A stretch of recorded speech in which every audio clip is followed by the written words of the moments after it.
الله وبركاته. إن الحمد لله نحمده ونستعينه ونستغفره ونعوذ بالله من شرور أنفسنا ومن سيئات أعمالنا من يهده الله فلا مضل له ومن يضلل فلا هادي له. أما بعد فقال الله تعالى في كتابه الكريم أعوذ بالله من الشيطان الرجيم بسم الله الرحمن الرحيم يا أيها الذين آمنوا اتقوا الله ولتنظر نفس ما قدمت لغد واتقوا الله إن الله خبير بما تعملون. Bapak Ibu pengajian rutin setiap hari Jumat, para guru kami, para ustazah, jemaah maghrib yang dimuliakan oleh Allah Subhanahu wa taala. Kembali kita mengulang kaji tentang bagaimana praktik sholat secara kualitas hadis yang diputuskan oleh ulama tarjih Muhammadiyah. Dan alhamdulillah pada malam yang berbahagia ini kita masih diberikan kesehatan, umur panjang.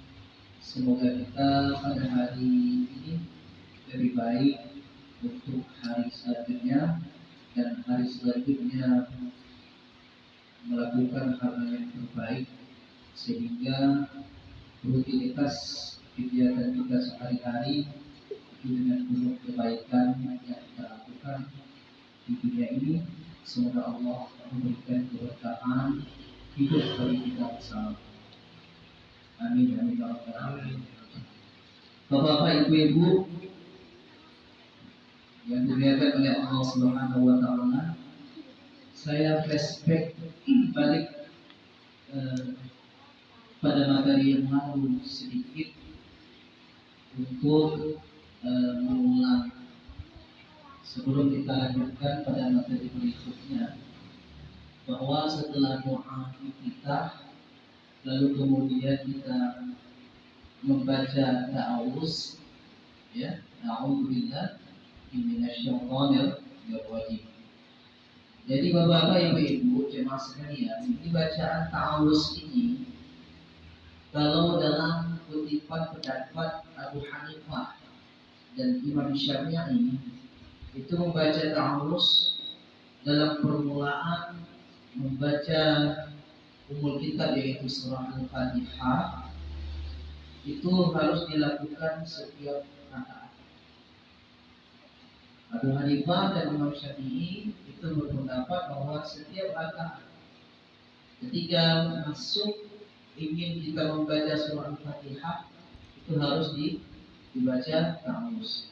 Akan tetapi Abu Hanifah dan Imam Syafi'i itu tidak mewajibkan, tidak jatuh hukumnya untuk diwajibkan, dan beliau memandang sebagai hal yang tidak wajib. Nah, ini pendapat Abu Hanifah dan Imam Syafi'i. Maka setiap rakaat, ya, misalkan rakaat pertama membaca a'udzubillahi minasyaitonir rajim, ya, kemudian baru kita mengucapkan bismillahirrahmanirrahim, alhamdulillahirabbil alamin, arrahmanirrahim, dan selanjutnya. Nah, kemudian Bapak Ibu jemaah sekalian, sedangkan Imam Malik itu tidak berta'awuz. Kalau Imam Malik ini tidak berta'awuz dalam salat fardu maupun salat sunnah. Nah, kecuali beliau ada al-istithna'nya, pengecualian pada saat melakukan qiyamul Ramadan. Nah, pada saat qiyamul Ramadan, ya, Imam Malik menganjurkan untuk membaca ta'awuz, ya, itu termaktub di dalam kitab Al-Muhalla pada jilid yang ketiga. Nah, ini yang harus kita garis bawahi beberapa pendapat imam-imam yang justru mereka telah klarifikasi terhadap konteks bacaan ta'awuz. Nah, lalu kemudian Bapak Ibu-ibu yang dimuliakan oleh Allah Subhanahu wa taala. Nah, Abu Hanifah dan Imam Syafi'i itu membaca ta'awuznya itu dengan mengucapkan a'udzu billahi minasyaitonir rajim. Dan ini berdasarkan ya firman Allah Subhanahu wa taala yang termaktub di dalam Quran surah An-Nahl ayat 98. Ya, a'udzu billahi minasyaitonir rajim. Sementara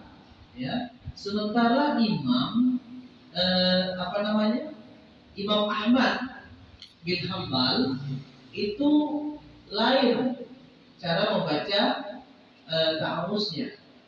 Nah, beliau itu mengambil hadis yang diriwayatkan oleh Abu Sa'id Al-Khudri, ya, Abu Sa'id Al-Khudri dengan lafaz a'udzu billahi samii'il 'aliim minasyaitonir rajim. Jadi pendapat Imam Ahmad bin Hambal dengan lafaz ta'awuz a'udzu billahi samii'il 'aliim minasyaitonir rajim. Nah, Bapak Ibu, oleh karenanya beberapa pendapat ulama ini terkait dengan membaca ta'awuz, maka sesungguhnya dalam beberapa kualitas hadis itu disebutkan bahwa ta'awuz itu dilakukan di setiap rakaat, namun dia memandang tidak wajib. Ya, tidak wajib. Nah, Bapak Ibu, kaum muslimin dan muslimat yang dimuliakan oleh Allah Subhanahu wa taala. Nah, kemudian bagaimana sesungguhnya bacaan surah Al-Fatihah ini? Ya, surah Al-Fatihah itu dibaca oleh imam dan disimak oleh jamaah atau makmum. Atau dengan kata lain, makmum mengikuti bacaan daripada imam. Nah, sampai dengan lafaz waladhdallin, maka imam dan makmum di dalam beberapa hadis disebutkan harus membaca dengan serentak, karena sesungguhnya ketika lafaz amin ini bersamaan dengan lafaz aminnya para malaikat, sesungguhnya mataqaddama min dzikri.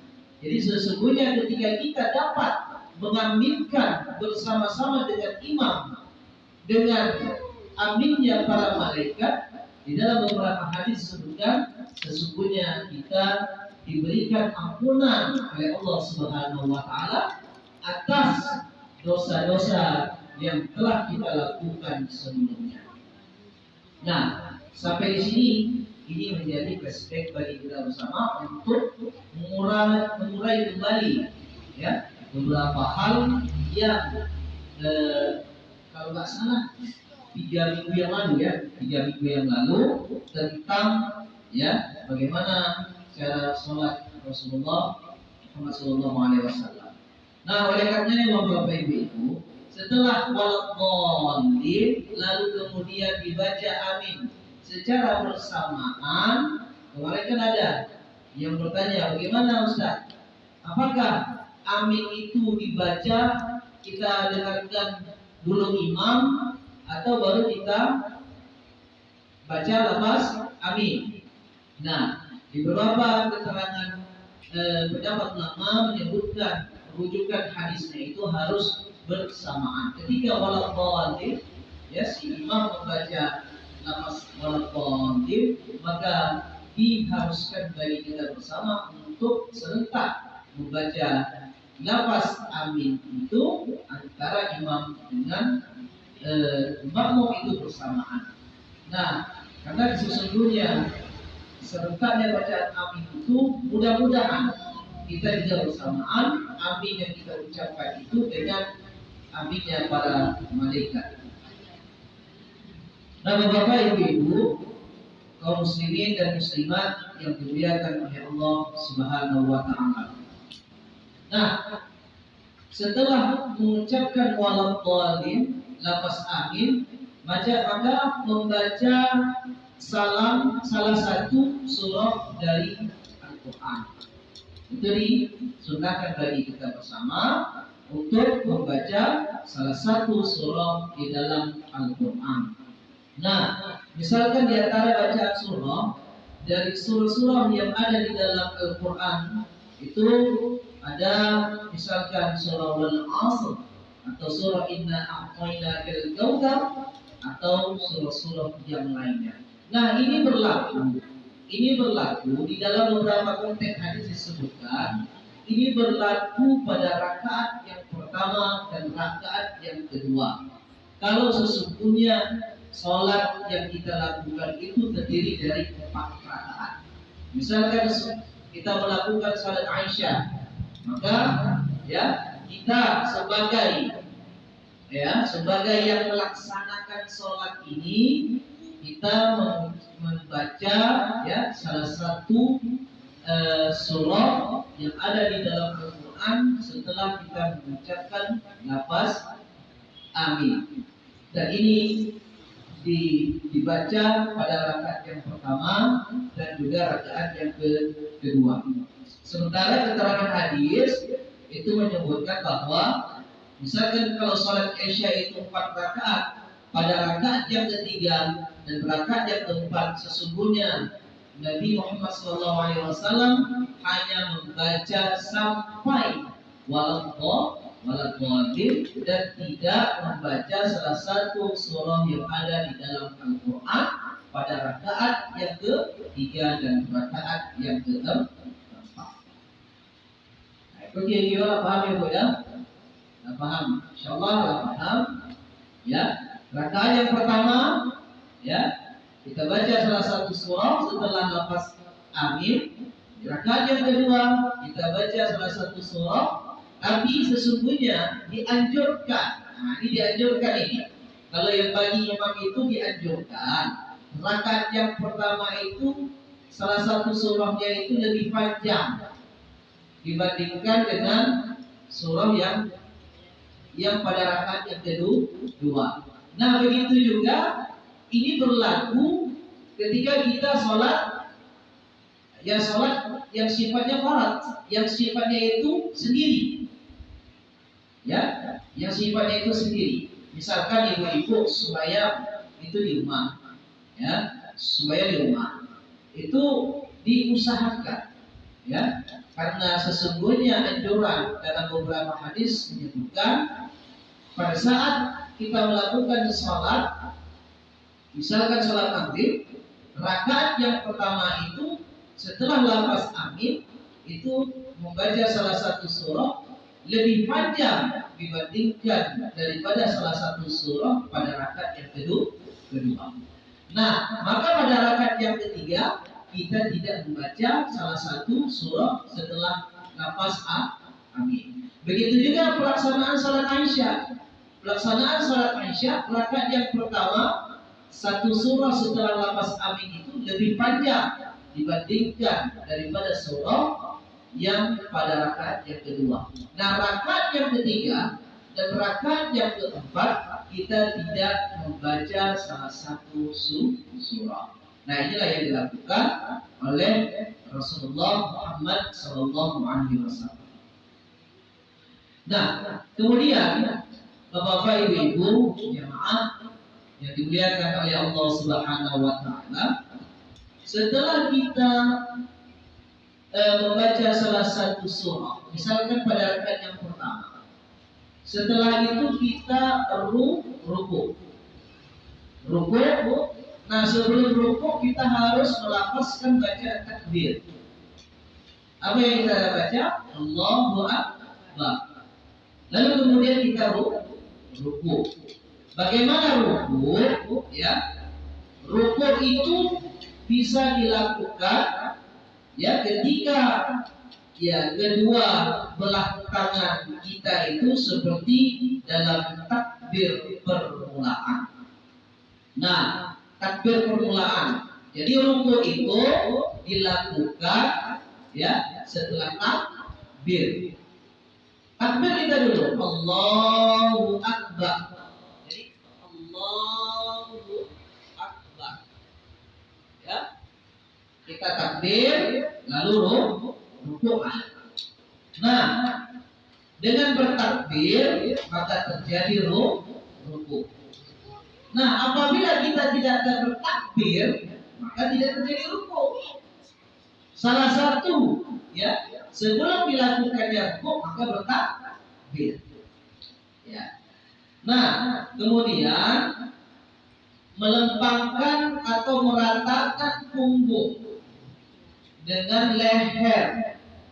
Ya, memegang kedua lutut dengan dua belah tangannya. Wajah itu menghadap ke bawah, leher, kepala itu sejajar dengan punggung. Nah, Bapak Ibu itu bisa melihat begini. Ya. Ruku itu pertama takbir, ini Allahu Akbar. Ini kedua tangan ini letakkan posisinya pada lutut.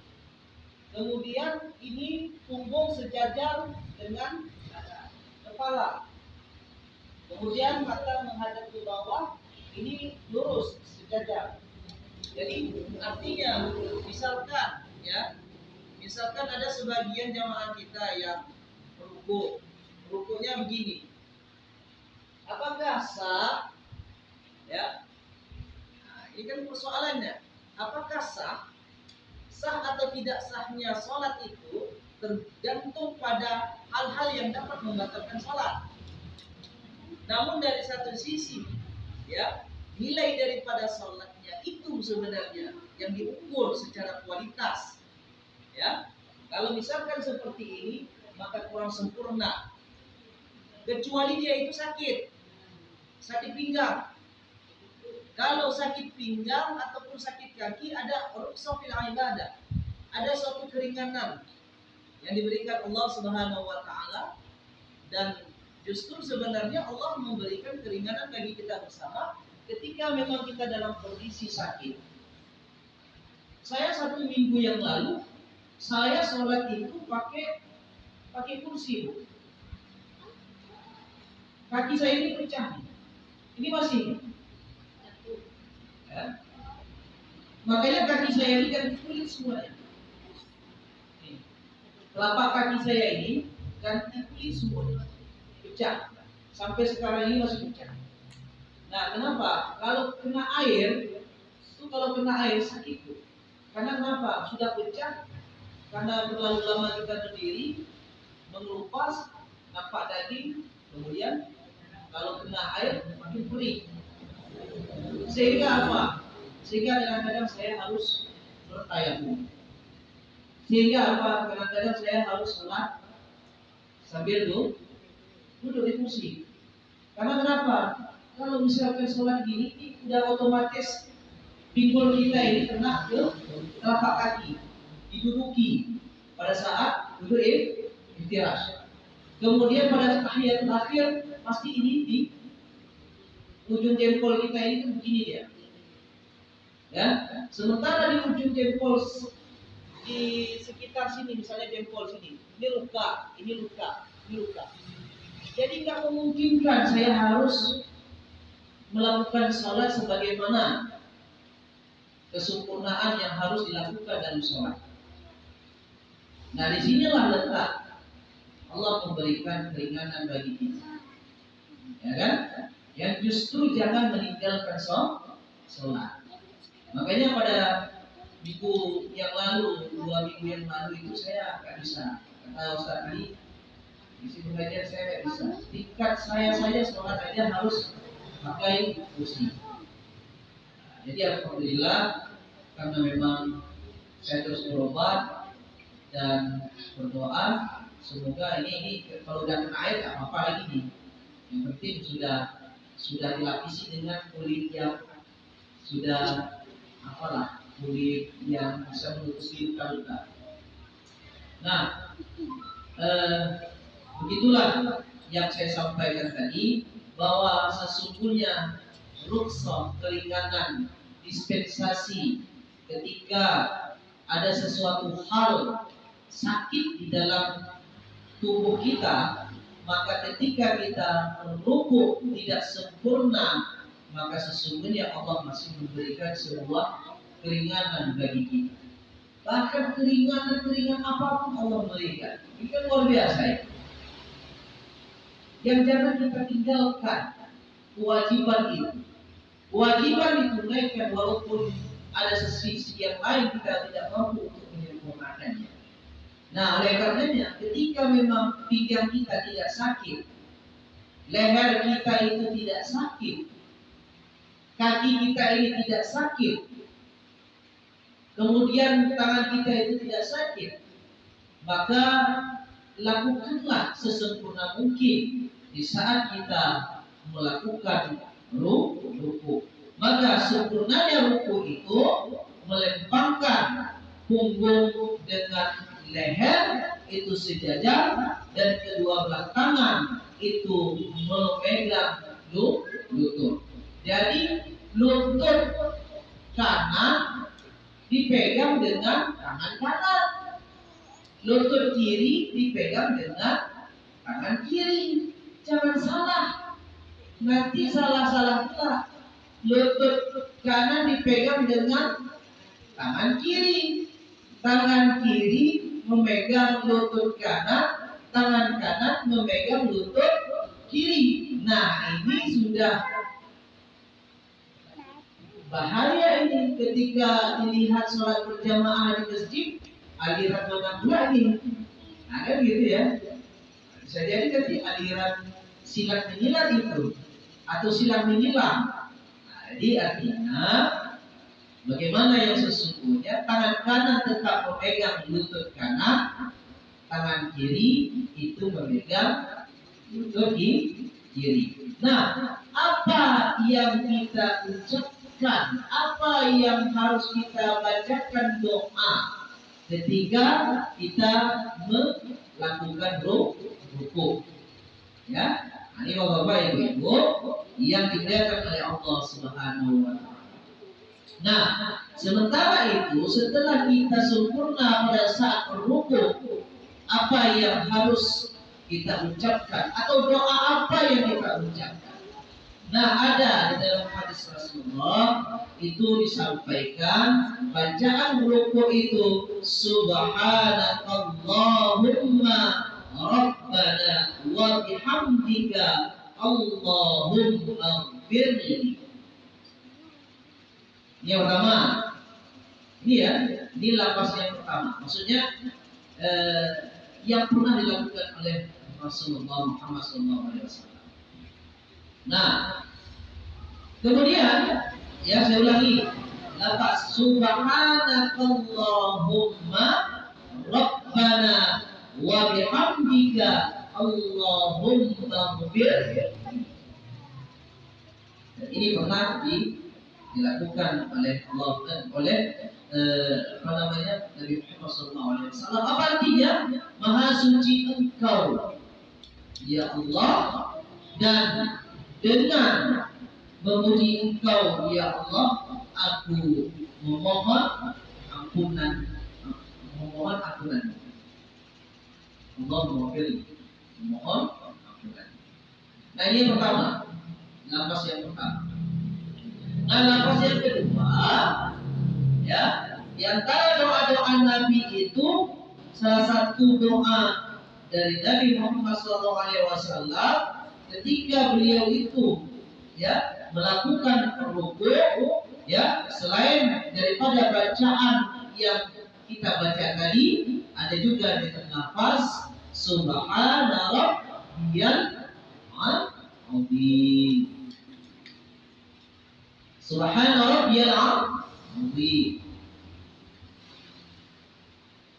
Ustaz pakai wa bihamdi. Kan gitu ya.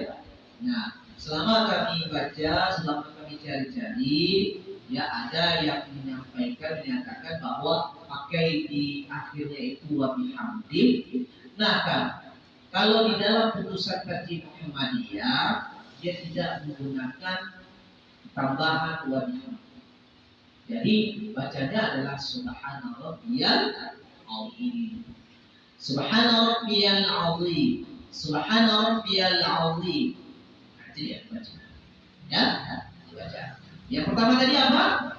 Subhanakallahumma Rabbana wa bihamdika Allahumma ighfirli. Yang kedua, Subhana Rabbiyal Azim. Dan yang ketiga, selain daripada dua itu ada lagi bacaan di waktu rukuk. Bacaan yang ketiga adalah Subbuhun Quddusun Rabbul Malaikati wa Ruh. Ya, maka Maha Suci Tuhanku yang Maha Agung. Kalau Subhana Rabbil Azim itu artinya Maha Suci Tuhanku yang Maha Agung. Kalau Subbuhun Quddusun Rabbul Malaikati wa Ruh itu artinya adalah Maha Suci, Maha Kudus, Tuhan sekalian malaikat dan Ruh Jibril. Nah ini juga pernah dibaca oleh Nabi Muhammad SAW ketika beliau melakukan rukuk. Jadi yang pertama tadi apa? Subhanakallahumma Rabbana wa bihamdika Allahumma ighfirli. Yang kedua, Subhana Rabbiyal Azim. Yang ketiga, Subbuhun Quddusun Rabbul Malaikati wa Ruh. Boleh kita ambil salah satunya. Ya, boleh kita ambil salah satunya.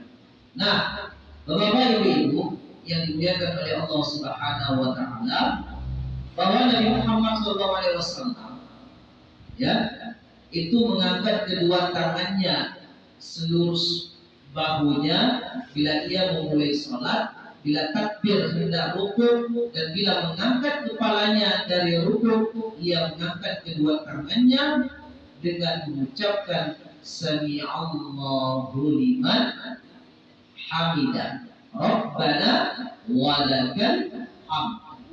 Rabbana walakal hamd. Dan tidak menjalankan demikian itu dalam sujud. Nah, hadis ini itu diriwayatkan oleh jamaah ahli hadis, dan hadis ini juga berkualitas sahih. Pembahasan lebih lanjut itu dapat kita lihat ya dari beberapa keterangan hadis yang berikutnya. Nah, Bapak Ibu yang dimuliakan oleh Allah Subhanahu wa taala, ketika kita selesai rukuk, tadi kan hadisnya, ketika kita selesai rukuk, apa yang kita baca? Apa yang kita baca setelah kita rukuk? Sami Allahu liman hamidah. Apa istilahnya itu setelah rukuk? Bapak Ibu, rukuk baca Subhana Rabbil Azim atau ya Subhanal Quddusun. Setelah rukuk kita baca Sami'allahu liman hamidah. Ya, dengan kondisi tegak. Sami'allah, misalkan gini ya, contohnya. Sami'allahu liman hamidah. Nah, pada posisi ini apa namanya ini? I'tidal. Itulah yang disebut dengan i'tidal. Ya, i'tidal. Setelah rukuk mengucapkan Sami'allahu liman hamidah, itu dalam kondisi disebut dengan i'tidal. Ya, angkatlah kepala saat kita ingin melakukan i'tidal. Bagaimana yang disebut dengan i'tidal? I'tidal itu adalah berdiri tegak ya, sesuai dengan ya tangan itu disesuaikan dengan kesiapan kita sebelum melakukan sujud. Nah, dengan mengangkat kedua belah tangan kita, ya, maka bertakbirlah, ya, dan berdoalah kepada Allah Subhanahu wa taala dengan mengucapkan lafaz sami'allahu liman hamidah, lalu kemudian kita mengucapkan doa kepada Allah Subhanahu wa taala dengan bacaan Rabbana walakal hamd. Ya, Rabbana walakal hamd. Cukup itu aja. Sami'allahu liman hamidah, Rabbana walakal hamd. Kemudian sujud. Ya. Apa artinya? Ya Tuhanku, segala puji itu bagi Engkau. Dengan mengucapkan Sami'allahu liman hamidah, Rabbana walakal hamd. Nah, Bapak Ibu, bagaimana kalau misalkan kita ada bacaan yang lanjutnya? Kan ada kata-kata ya Rabbana walakal hamdu bil samawati wal ardh wa min ma syi'ta min syai'in ba'd. Nah, mari kita lihat, ya. Nah, ada beberapa dalil-dalil. Pertama, hadis dari Abu Hurairah.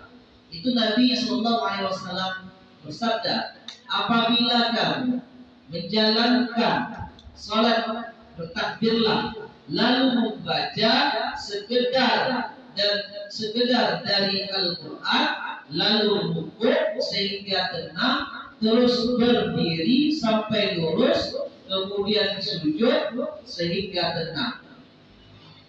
Yang pertama. Yang kedua, hadis dari Abu Hurairah, Rasulullah SAW bertakbir ketika berdiri, lalu bertakbir ketika rukuk, lalu membaca Sami'allahu liman hamidah ketika mengangkat punggungnya dari rukuk, lalu membaca selagi beliau berdiri dengan mengucapkan Rabbana walakal hamd. Nah, ini hadis yang diriwayatkan oleh Imam Bukhari, Imam Ahmad bin Hanbal dengan kualitas hadisnya itu sahih. Nah, hal yang sangat penting yang saya sampaikan tadi, bagaimana selain daripada bacaan yang tidak Rabbana walakal hamd.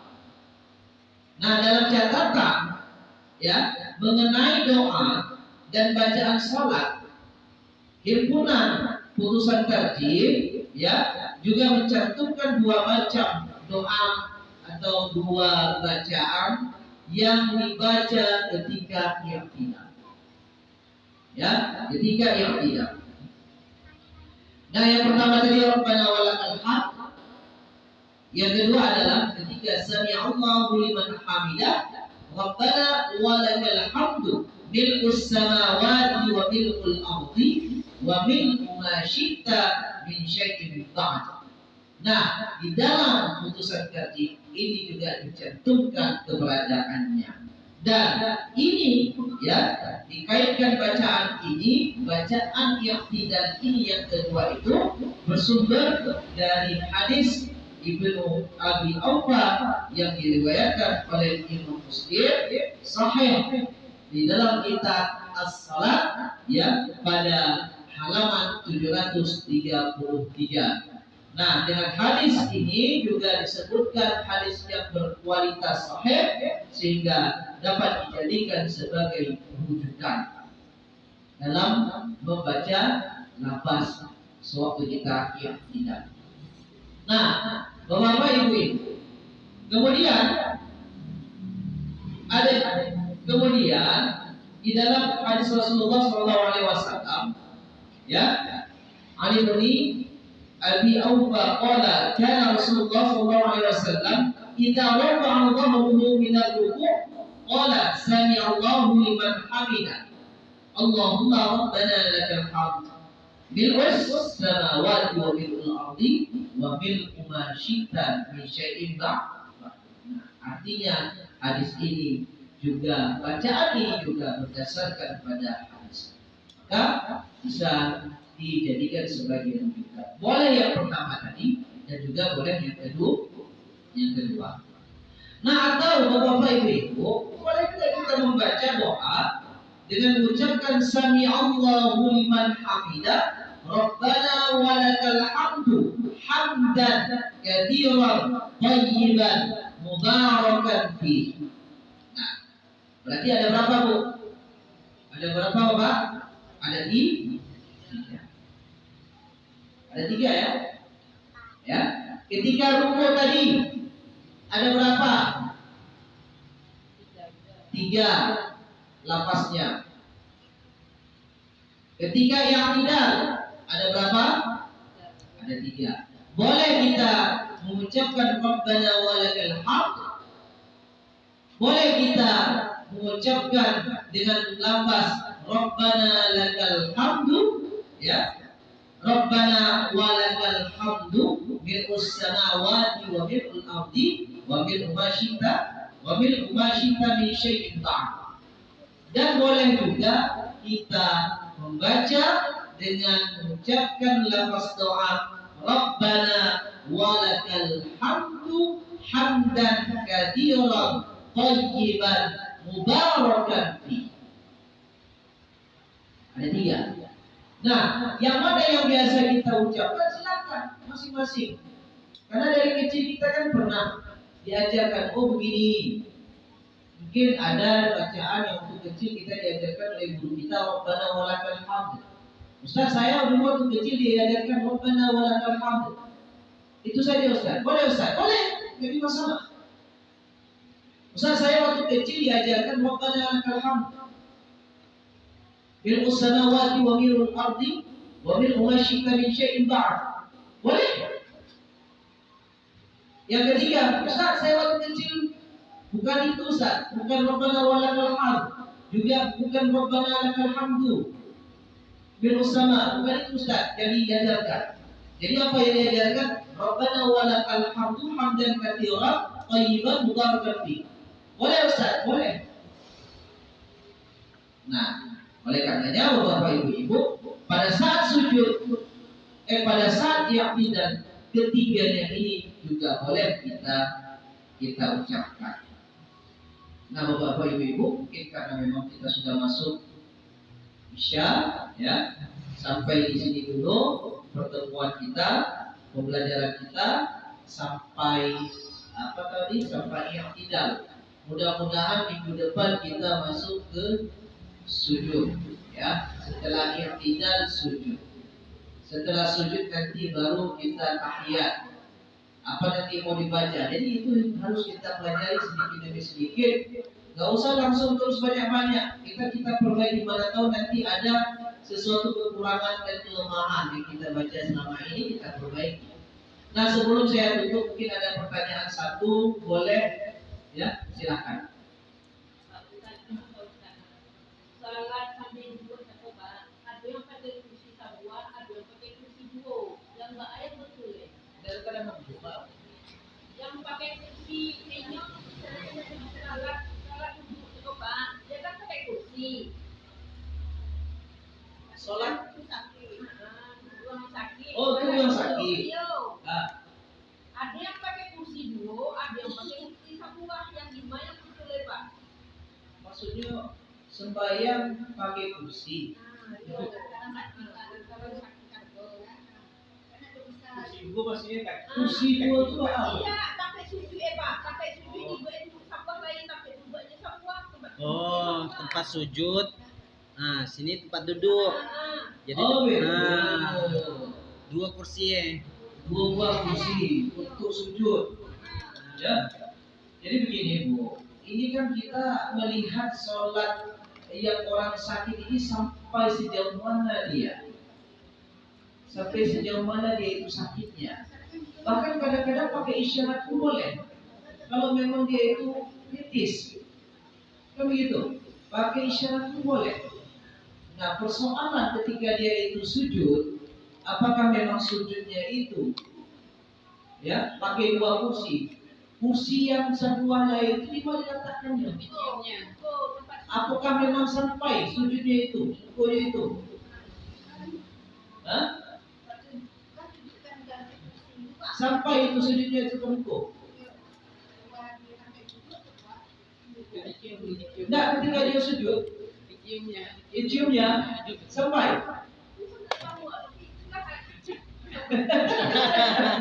Ya begini. Nah, persoalan kita melakukan nanti bagaimana sholat bagi orang yang sakit. Insya Allah nanti ada babnya. Tapi hal yang perlu nanti yang secara gambaran besarnya saja saya berikan bahwa orang yang sakit ketika dia duduk melakukan dan menunaikan sholat, maka semampunya ketika dia itu mengisyaratkan untuk sujud, maka semampunya dia lakukan sampai di mana.